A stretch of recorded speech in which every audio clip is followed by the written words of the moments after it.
Bonjour à tous, on se retrouve pour la 6e et dernière ronde du tournoi Speedy organisé par Fulgorogo. Nous sommes noirs, donc on va jouer un Q16 par exemple, et on affronte un 7Q, Yoga, qui a 6,5 points d'avance. Donc dans cette partie, on a comme d'habitude un 10 minutes plus 3 périodes de 20 secondes. On va jouer ceci, tiens. Et il joue 2 coups en 4-4. Ok, 2 Oshi. Qu'est-ce qu'on fait? Est-ce qu'on approche dans le coin directement ou là? J'aime bien les coins, je vous avoue. Hop. Il pousse par là. Ok, il veut développer ce bord-là. Il nous pousse par ici. Il nous écraser un petit peu. On va aller là, hein, contre Sophie, c'était exactement le même début, je crois quasiment, on avait été en E3, donc... Enfin, on avait eu une séquence similaire, on avait fait ça, donc... ça approche par là, très bien. On va reculer tranquille pour le moment. Et ça recule ici, très bien. On a plusieurs choix, hein. On peut approcher par là, on peut aller par ici, on peut aller là. Au Sansan même, hein, plutôt qu'approcher là, on peut aussi. On peut pincer par là, récupérer une autre coin. Et un coup qui me dit bien aussi, c'est tout simplement développer là, ça a l'air pas si mal.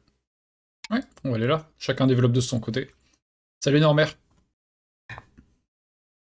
Là, blanc, il a plusieurs choix, hein. Il peut prendre son extension directe, aller en C14. Il pouvait écraser d'abord aussi, s'il voulait, essayer d'écraser un peu. Après, il finissait goté, peut-être blanc, noir, blanc. Et noir pouvait aller par là en premier, soit ici, soit là, encore une fois. Là, ça semble plus propre, plus safe, peut-être. Oui. Dans ce cas-là, j'ai peut-être... maintenant qu'il a déjà fait son espèce d'extension, je préfère peut-être éviter qu'il écrase maintenant ici et développe un truc trop gros. Donc on va d'abord aller en G3 nous-mêmes. En plus, ça développe, ça a le mérite de développer un petit peu notre bord sud également, pendant ce temps. Ouais, très calme. Ça fait longtemps qu'on n'a pas eu une partie calme comme ça. Hop là, encore une fois, hein, il a pas mal de choix. On peut essayer de jouer en G4 à la frontière des potentiels. Un potentiel noir ici, un potentiel blanc là. Par ici, par là, il peut. Hein. Il peut faire une extension s'il sent moins et qu'il n'a pas envie de se faire envahir tout de suite.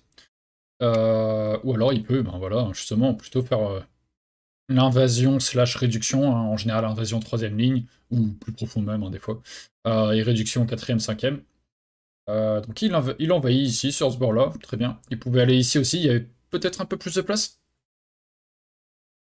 Ou c'est kiff-kiff? C'est kiff-kiff, ok, très bien. C'est vrai que souvent, ce truc-là, peut-être que R7 aurait pu être, je sais pas, sympathique. Là, ça donne envie de directement aller là. Parce que si je pousse ici, il peut s'étendre jusqu'à J3 et avoir quand même un espace de pierre, de deux, bah, 1, 2, 3, deux espaces entre ces deux pierres, deux intersections, donc avoir une base de vie, une extension naturelle, alors que là, il a qu'un espace, donc c'est un peu plus resserré.